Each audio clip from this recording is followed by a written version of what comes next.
So we are recording for anyone who wasn't able to attend today. Go ahead, Luke, sorry. Yeah, okay. So our CRA connection has the two different practices that are within the self, like overall idea. So the overall idea of self is examining your own biases, and we're going to dig into that with these two like sub practices here. It's really focusing on how we can reflect on our own teaching practices, and then two, making sure that our students are the ones that are running the classrooms instead of having that traditional like sage on a stage. I will say that in the past, I was not always the greatest teacher in the world, and I would lecture at my students for a half hour sometimes and stuff, right? And group work is really taking that power away from the teacher and giving it to the students. And sometimes that can bring up a little bit of anxiety because of different situations you might be having in the class. But a student-centered, a student-guided, a student-led classroom is really where we see the most productive CRE shifts in it. So that's where we're linking together our self practices and our connection to the group work actually going in the work. So why work in groups? And I dropped into the chat the slide deck because there are some resources that I want you guys to be able to grab. So this is a Canva. If you haven't heard, we have premium access to Canva now for all teachers in the district. So here is an infographic that you can share with your students whenever you're going to do group work. Because as a student, I hated group work. And then whenever I had to do it in college, I absolutely hated it as well. But then once I got to be a teacher and I was on a social studies team, I was on an ILT, I was doing these different things, I realized, you know what? All those group projects were actually preparing me for the kind of work that I'll be having. It is very rare in our society that anybody does work completely independent from each other and doesn't interact with others. So here are the whys then that you can share with your students. So talking about creativity and practicing our teamwork, right? Like how are we doing this? Working on our collaboration. What's more collaborative than having actual group work and having student voice. So breaking students into smaller groups is where then they can really find themselves and find what they can do well. I can think back to past projects, past group works that students have done, and really seeing some of those students shine in that setting because they are being challenged in a new way and are really being pushed. So again, grab this infographic from the slide here, slide 55. And so then you can have this and share it with your students, just to help them ground. If there's any students that were like little Luke that really hate group work, there is a reason for it all. So talking about intentional grouping, so if we're not intentional with grouping, what happens, right? Like students will choose their friends, some kids might get left out, like it can lead to some awkward situations. So we're thinking about like different things to avoid when grouping. So one, avoidability grouping that may perpetuate inequality. And we really wanna call this out. Like there's different, mentalities in grouping, like, oh, I'll put my high kids together, I'll help my low kids, or put low kids together so that I can be there to assist them. But really, when kids are helping each other is the best scenario for everyone to be moving forward, right? Kids who might be more knowledgeable, like in a certain content or area, are able to teach and help their classmates, and it's helping everyone with their social skills as well. So we want to equalize education opportunities, resources, and expectations to bring lower achievers up and not the higher achievers down, and really balancing all those dynamics within a classroom.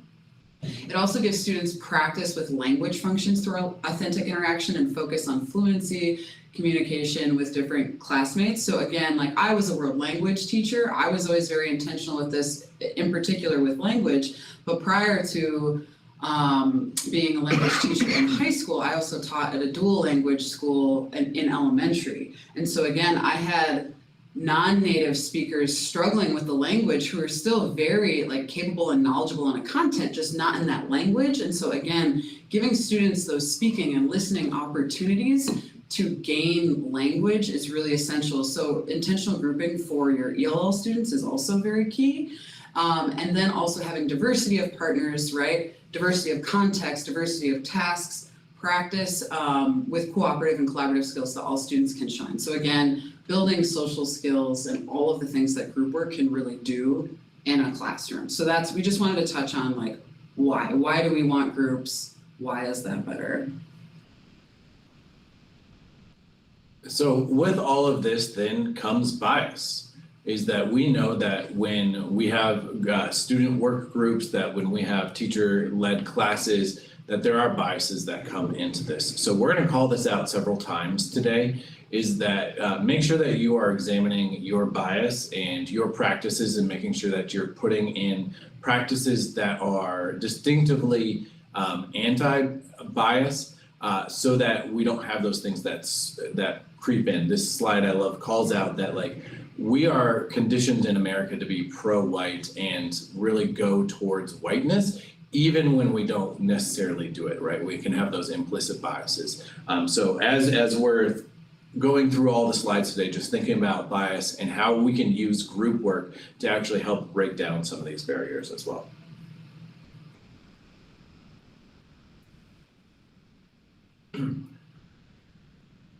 So here's where we are going to give you all the opportunity to work independently. Molly and I kind of laid the groundwork of the why and the how of doing groups. We're going to go into some explicit strategies, have some resources. But if you want to turn off your camera, go at your own pace, right here we have linked the additional resources and tutorials. I'll drop that in the chat as well. If you want to go there, that is completely fine. If you want to follow along with us, that is great. I just want to give you all that self-paced option, and that we will be back at the main room at 9:20. So that's the original link that we were just in at 9:20. Otherwise, if you want to follow along with us, let's get going.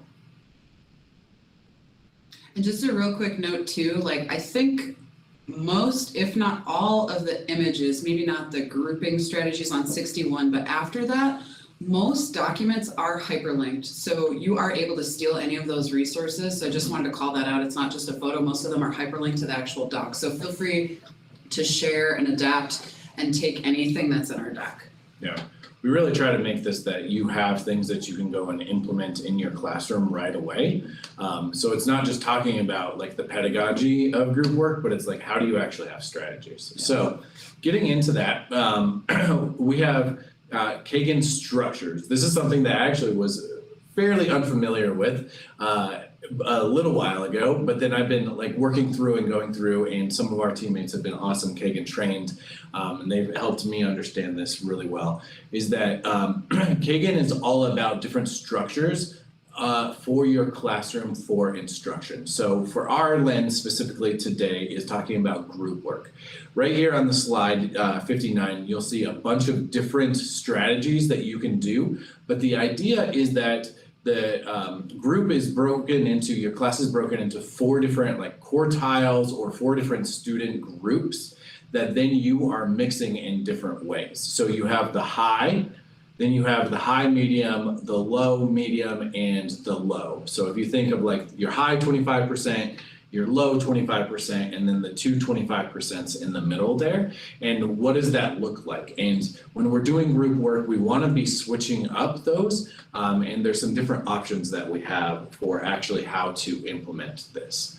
So thinking of those 4 quartiles or 4 quadrants, this is something that we did a lot in when I was a teacher in Montbello, is that we talked about these 4 different quartiles is the word that we used at our school. So you can have heterogeneous groups, so everybody is on more or less the same level. So this would be like breaking everybody down into their quartile. So all the high students with the high students, all the low students with the low students. You can also just do completely random groups, right? Is that sometimes you just put your students into a name generator, you have them put into breakout groups in Google Meet that you can have. There's different ways that you can do with that too. Or then you can have homogeneous, Sorry, I got those 1 and 3 mixed up. So homogeneous is everybody working together at their own group. But then 1 is that you have a balance of the different groups. So if you're gonna do like groups of 4, you could have somebody from the high, medium, the low, medium, and the low all in a group together to have that. Or then you can have the students selected depending upon what's going on. So maybe it's a Friday, maybe you want to just bring in some different variety instead of having the different partners or the groupings that are all very well established, is that the students just get to select that. So there are pros and cons to all of this. And I love this graph because it really breaks down the different ways that we can work through all of this.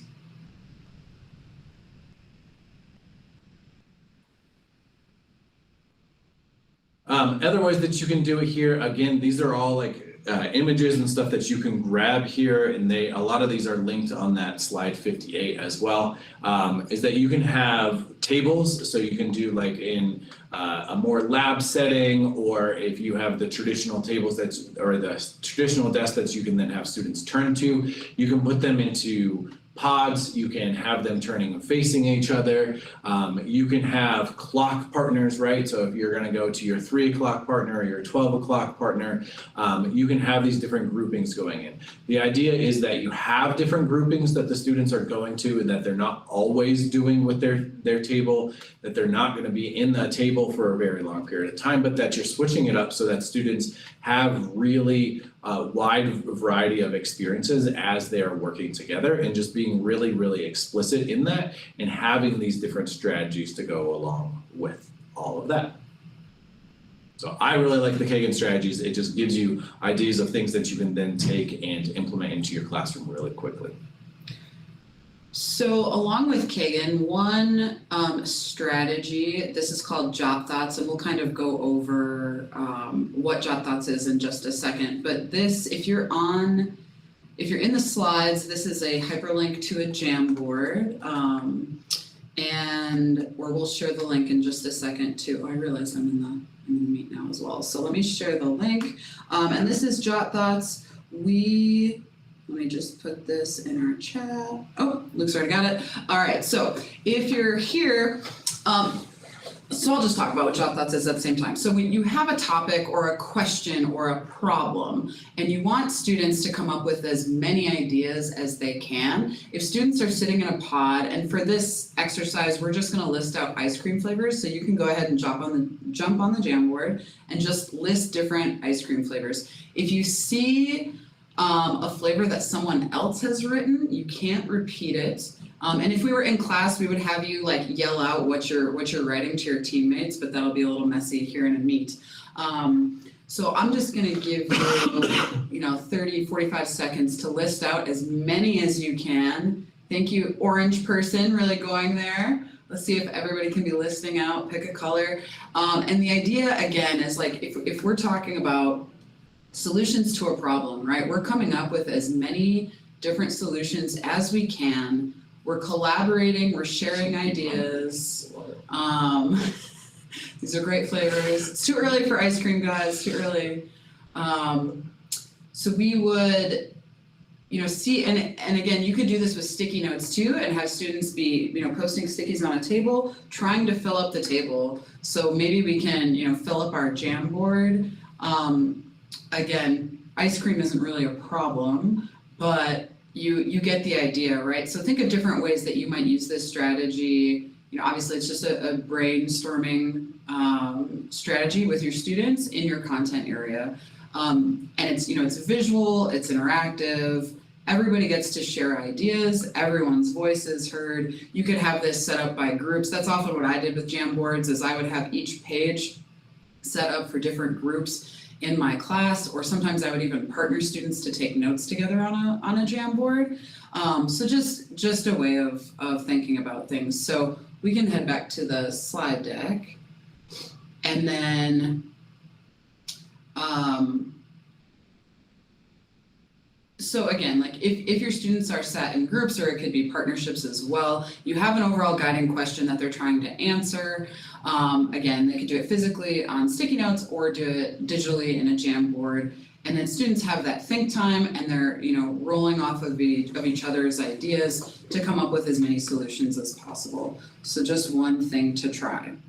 And then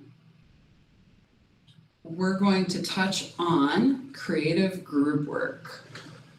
All right, so I've already kind of expressed my journey as a teacher of really hating group work for a number of reasons, but then really understanding the why and the purpose of it. And one of the things that really helped me get over the elements that I did not like about group work was being able to have creative group work where students can be really interacting and having all the benefits of a great group, but then also have systems of accountability for them. So right here are two resources that I've created for you all to really hold students accountable for the skills that we want. So if you're going to put students in a group and then say, I really want this end product, right? Then you want to provide a rubric that will have those end products. So if you want them to create a poster explaining a historical thing, or you want them to come up with an experiment that demonstrates phase change, you want them to explain a verb in the conjugations in a foreign language, we would put all of those things into a rubric. But what we oftentimes leave out then when it comes to group work is that we want them to actually be doing some group work skills. So here is a link on the left-hand side here, and I'll drop it into the chat because I want you all to be able to have this as well. This is a rubric that is assessing those soft skills that we want to see from our students. So if we ask them to create a poster, we're going to give them a grade on that. But if we want them to have cooperation with others, why not have an assessment for that as well? Maybe that's not necessarily a grade, but that we can have that for them. And what I always found really, really effective with students is that if you show them these things, here's your expectations. I want you guys to have the ability to communicate well. Pre-teaching that, here's the expectations, here's what a forward looks like on that, and then following that up at the end of the project. I wasn't there when they were meeting in the library working on it. I wasn't there when they did a meet at night working on the project. I wasn't able to listen to what all of my groups are doing when we're having class work time, but the students were. So there is an element to this here as well, that the students can give feedback on each other. So you can have the students put their name and then anonymously or publicly give feedback to each other. And this has been highly successful in my classroom in the past, that students are very willing to give each other feedback, even when it's a good friend. And they'll be like, hey, Molly, she just did not do her work. She was really hard to communicate with. She was always missing her deadlines, right? And we then have systems accountability for those soft skills. If we say we want them to be working on communication and collaboration, then we should have systems for that. So here's one version of that. And this is based off of University of Syracuse and their work. So just give them a shout out. And if you have a course in Schoology that you would like to use these with as well, I have a rubric version of this that's pre-made in Schoology. Sharing things in Schoology can be a little bit tricky. So I ask, if you have a course, you could drop it in the chat and I will add this rubric to yours, so you can go in and you will have this rubric and then you can save it to your resources. So if you have a course, I can use some Schoology admin magic and drop this rubric that you can see right here on the right, which is just the Schoology version of the one that you see on the left. So here's like the paper Google Docs version, but this one's already pre-built into Schoology if you would like it. Awesome. And I know too, like we all do try to do group work, but I know for me when I would try, it was like I wanted those resources, like I didn't have those on hand. So again, just steal those and hopefully they're helpful to you. So coming back, you could actually just share a link to your URL would be fine. We can get in there that way. Yep. Just shoot me the link to your class. So just grab the URL from the top bar of any one of your classes and I'll drop it in there for you. So coming back to bias again, because we're going to shift our discussion from group work into discussion and running discussion in class. So again, coming up to like bias and how that shows up in a classroom. So and again, it's that implicit bias, the things that we're not always aware of that can occur in the classroom. So think about who is usually talking in the classroom, who gets to talk the longest, who isn't or is getting called on, and who ultimately has a voice, right? Like we have students who talk less, who are less comfortable talking in front of the classroom, true, but does that mean that their voice does get drowned out by other students who feel confident and are very willing to answer? And do we also unconsciously like call on students who maybe we like better, or we know they're gonna give us an answer we wanna hear? So just things to think about, like, are we really dissecting how bias shows up when we're running classroom discussion, and how can we again like bring a lens of equality to make sure that everyone has a voice and is being called on? So again, just keep that in your mind as we move forward. So talking about discussion and extending talk, so we have a 4 or 5 minute video we'll watch in just a second. This is, so talk moves, this is a resource from Edutopia, from Edutopia, and talk moves are very similar to accountable talk. I think most of us in DPS have heard of that if we've been around for a while. So again, it's providing students with the talking stems, the sentence stems that you want to hear in your classroom, because sometimes students just don't know sort of, how to engage in discussion and how to extend their speaking. But truly, when you provide those resources, they will use it. I've seen it work both in my elementary and my secondary classrooms. And this teacher actually printed these off and put them on the desks, or maybe made them as bookmarks so that they're always available to the students.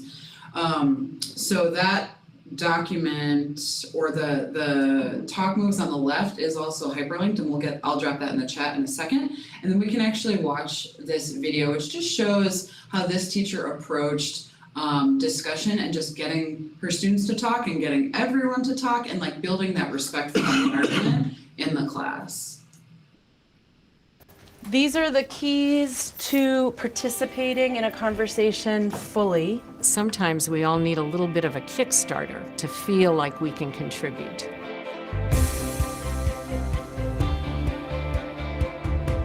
Children are going to struggle a bit, depending on how confident they feel in speaking up in class. And yet this teacher wants everybody in the class to feel valued. So the kids are all learning phrases that can inspire other kids to contribute more easily. We're trying to build a conversation here that is a community of caring and respect. So look at your talk moves on the table today, and I have a Post-it note here for you. Talk moves are essentially sentence starters that students can use to get themselves into the conversation and to draw other people into the conversation. By the government, and they just can't figure out what to do. I taped the talk moves right on the table so that they would be ever present in everyone's mind. Today, I want you to keep track of your talk moves. Every time they used a talk move, they put a check on their sticky note. So if somebody at your table looks like they don't have a talk move check mark yet, invite them into the conversation. How could you do that? Say like, what do you think? Definitely. Would you use their name? Yeah. Awesome. Everything about activating a child's cognitive skills begins with activating their social connectedness. Verbalizing and using language and working with peers creates that kind of social stimulus that drives the development of the brain. I pretty much look at the thing every single time to see if there's like something I could say, like a clarifying question. Can you explain more about like why he would get in trouble?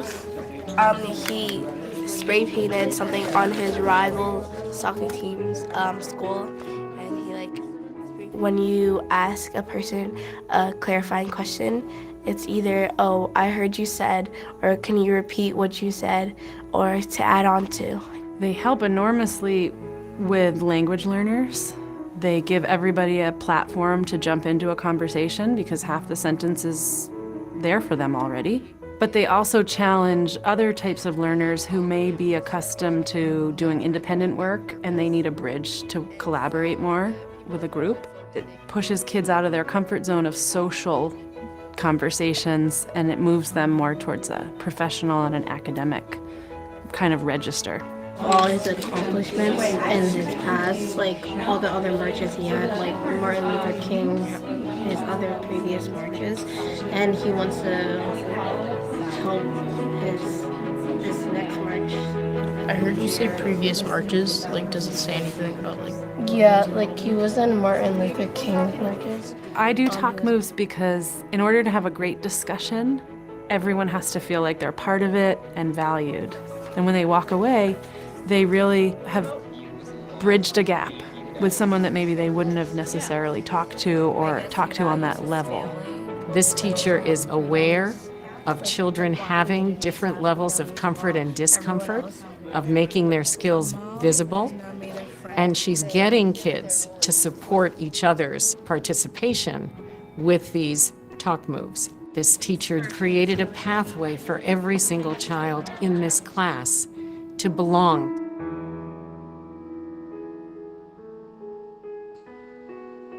So again, I know that for some of you, this may not be new, but I do hope it's a good refresher in just the implementation of discussion, right? So I mean, and I think this video brought up a few good points, right? I know we've been back in school, this year, but it's true. I think like students' social skills kind of suffered in the time that they were at home, and so just coming back and being intentional about how we can support that, like she said, that different register and just getting everyone involved. And I don't know if you saw in the video, but she had like a Post-it note on the desk with check marks. So I think like you can also, again, that accountability piece, not just here, let's have a rich discussion, but like hold students accountable so that they're motivated to kind of follow through with it.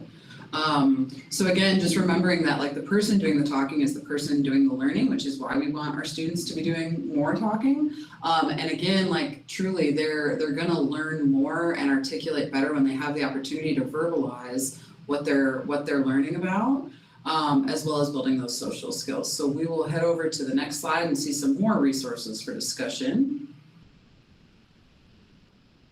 And so there's a ton of resources on this page. So I know for me, I wanted to do discussions. I wanted students to engage with one another, but it didn't always go very smoothly for me. And that had to do with, as Luke's already talked about, like probably not being clear in my expectations, probably not being clear in my accountability. So there are, like we always need to set clear expectations, as we know. And I think like having a good variety, right? We've talked about variety and how you group students, right? Is one way to provide variety. This green page right there, the big list of class discussion strategies is just different ideas. Again, if you just need a list, right? If you always are doing like a think, pair, share, and you're just looking for some new options, I just found that it was a good resource for like, okay, today I can try this new strategy. Next to that, to the right, and actually sorry, I keep forgetting that I can hyperlink in here. So here is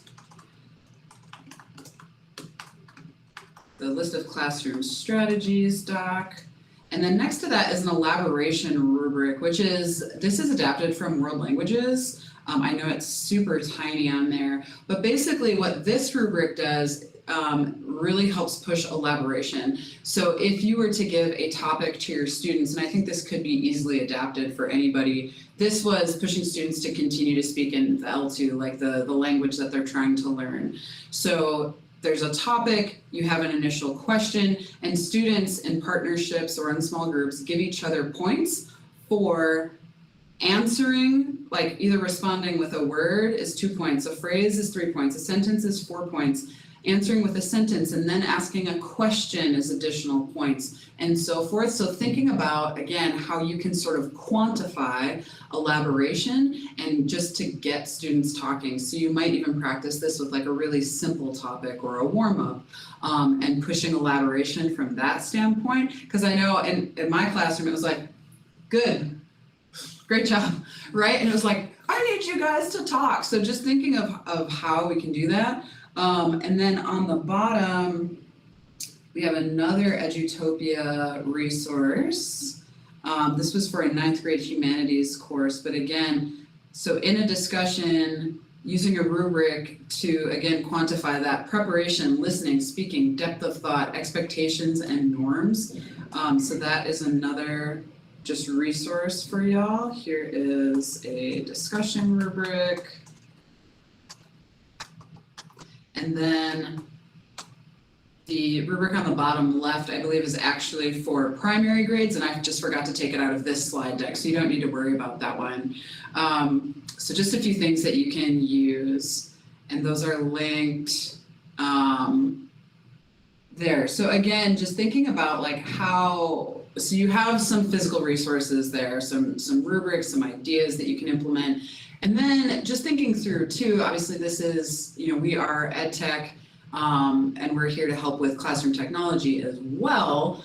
So how can different tech tools help with this, topic of discussion as well?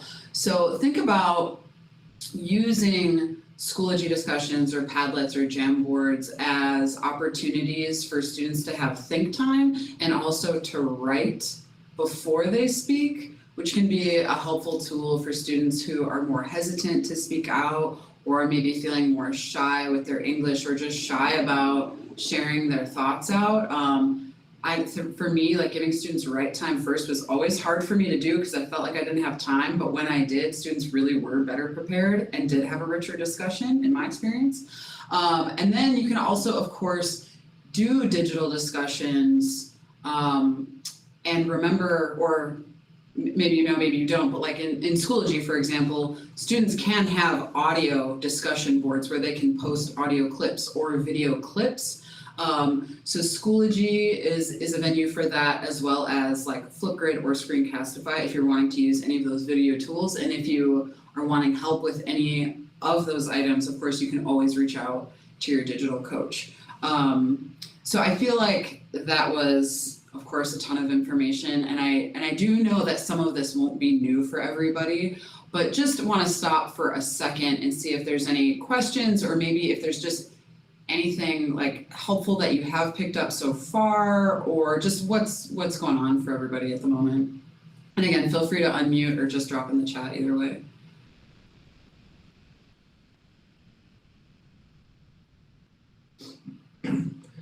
And I'll say, Kaylee, the rubric has been added to your course, and Matthew hit a little bit of a snag.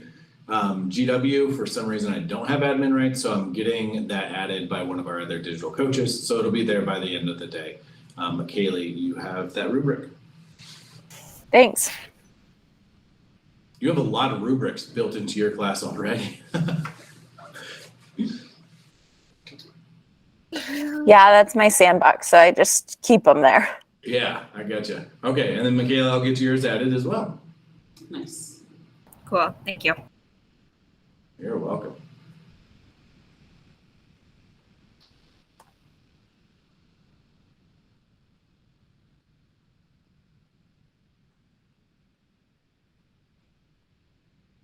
Out of curiosity, are all of these rubrics ones that allow for the read-write program? For the what program, sorry? The read-write program where students Oh. can get auditory presentation? Yes, so all of the rubrics will be able to be read by any screen reader for these when they open it up. Awesome, thanks. Yep. Thank you for sharing that, Kaylee. If you want to display that, actually. Yeah. Pull it up. So here's just another example of student talk, some sentence frames. So for a probing question, what made you think that? Why is this important? What evidence do you have to support this? Respectfully disagreeing, which is a huge skill students need when engaging in discussion and just engaging with each other, right? So I know where you're coming from, but I have a different idea. I disagree with this idea because I think you're heading in the right direction, but Asking for clarification on an idea. What do you mean by what makes you think that? How could you be more specific? Or adding on. So I like how these are grouped also, because it kind of lets students know, what they're trying to add to a discussion and then choose from those three options. Great resource. Thanks for sharing, Kaylee. So again, this is it's a less techie strategy perhaps, but it's such important work in the classroom. And then just coming back, right? Like, so this module is about self and thinking, again, I think the real challenge here is thinking about where our bias does show up in our classrooms, especially in these circumstances, right? With group work and with discussion. And so just bringing that lens to think about like how you can avoid situations of bias just by being really deliberate and how we're grouping students and paying attention to who is talking and how much they're talking and really trying to draw everybody in to feel comfortable sharing ideas in the classroom. I agree, Kaylee, right? Yes, I also think that a lot of us could use help in respectfully disagreeing with one another. Do you think maybe we could give talking points to politicians? Maybe it'd help. Some of these structures and having groupings where they're not with just people that think the same way. Is true? Well, and I'll just say too, to that point, Kaylee, is like, that's exactly why we want to be doing these, is that if we want our students to have these soft skills, we have to teach it to them, right? Like, it's not up to every other teacher to do this, or it's not up to just me, right? It's all of us teaching it and going through it. And that's, again, like being very explicit up front. Like, I want you to have these communication and collaboration skills, these teamwork skills. So how do we do that? Yeah. So that that finishes up what we have today. And we don't need to head back whole group until 9:20. Yep, 9:20. So you have some free time to explore these different resources. Maybe you have a chance to think about a group activity or discussion you want to run this week and use some of those tools. So I saw that Brent left, which is fine. If you want to leave this meet, that's okay, but do make sure that you go back whole group at 9:20.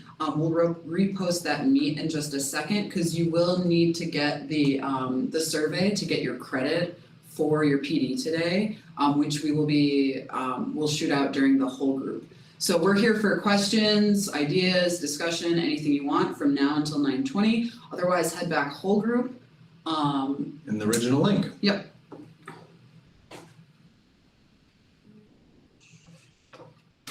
And Matthew, that's added to your course, and Michaela, I'm working on yours now. Thank you. Yeah. So you can see it then too in grade setup and then rubrics, but also like whenever you add an activity and you see the rubrics instead of just like choosing a grade, you can see the rubric pops up as an option. Okay, thank you. Yep, you're welcome. And then if you want to copy it to any other courses, it's fairly easy when you go into that grade setup and you click on your rubrics on the right-hand side. You can copy it to any of your other courses as well, or save it to your resources to use in other ones. Okay. I'll try to get you guys a link of the cards that she has, because she actually has like roles on the other side, so you can print it two-sided. But I only have this because we were going to print it just this part. But the two-sided cards that she has are really cool. Nice. Cool. Thank you for sharing.